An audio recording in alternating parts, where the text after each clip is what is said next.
the second listed space in the as an auto retailer after Landmark. Now, do know that Landmark listed on the bourses in December 2022 and has been up 55% since those levels.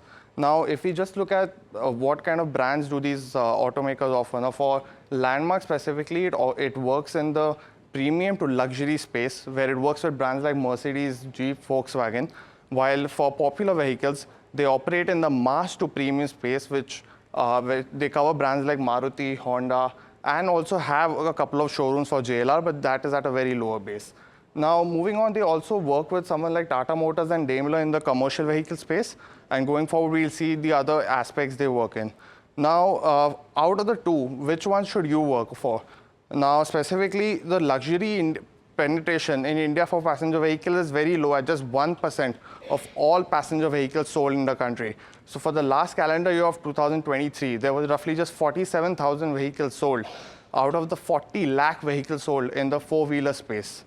Now, moving forward, when we look at the kind of revenue split both these segments have, for new car sales, which is primarily in the business they operate in, for Landmark, it's up 77% of all revenues come from new car sales, while for Popular, it's at 68%. Now, do note that the new car sales is a lower margin segment which is an industry-wide phenomena. And the interesting bit is here, which is highlighted in blue, which is the after-sales market. Now, that's roughly 20% for Landmark, and this is a very high EBITDA margin business of roughly 18 to 20%.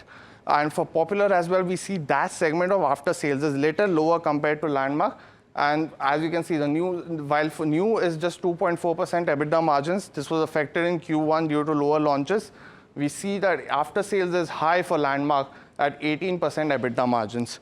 Moving forward, the same thing for Popular. We see that new car sales has lower EBITDA margins of roughly 2.7%, while after sales, just similar to Landmark, is at 19%. So the after sales segment is key here to watch. And the main thing for your Landmark has a higher after sales segment. They also have a pre-owned segment, which both these car makers operate in, but we don't have any kind of EBITDA margin data for that. But it is supposedly higher than the new car vehicles. Moving on, we see that the percentage of sales for Landmark as per the auto OEMs. Now, what this means is that for every 100 cars the Mercedes sells in India, 16 are almost sold by Landmark. We see that the other, as per Honda, Jeep, Volkswagen, all have higher shares. Now, Jeep is another notable, where they sell 24 cars out of every 100 are sold by Landmark in India. While we see comparing the outlets, we see that Mercedes has roughly Landmark operates roughly 21 outlets for Mercedes in India. And we can see that the share is increasing. These are the top 5 for Landmark. We'll see the top 5 for Popular next. While we see this is a marked shift. Now, Maruti is one of the key segments that Popular operates. Now, they have roughly 64% of sales are of Maruti Suzuki. So that's one big margin, and that operates in the mass to premium segment, so lower average sales.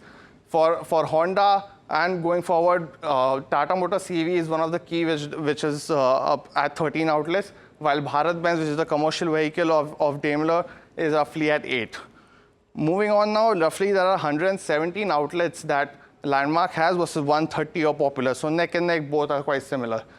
Now, this is the most important slide. Now, if you can see the revenue, Landmark is roughly just 50% lesser than something of what Popular does. But look at the gross margins, look at the EBITDA margins. Gross margins, they are at 20% for Landmark versus just 15% for Popular. So even though on a percentage basis, when you see the number as a whole, it just does look lesser for Landmark, but when you take it as a percentage, so 304 crores on 1400, roughly 20%, that's the higher gross margin, and that translates to the EBITDA margins as well for Landmark, which is one of the key segments. Finally, moving on, as you can see, 20% for Landmark, 15% for Popular, and that's where we see the valuation difference.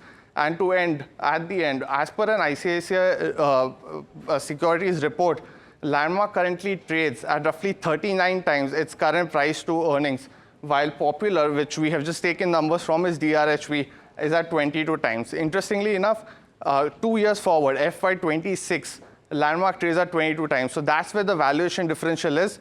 The market is giving a higher premium for Landmark cars, that's the bottom line for which we'll see and as to which one will take the baton forward.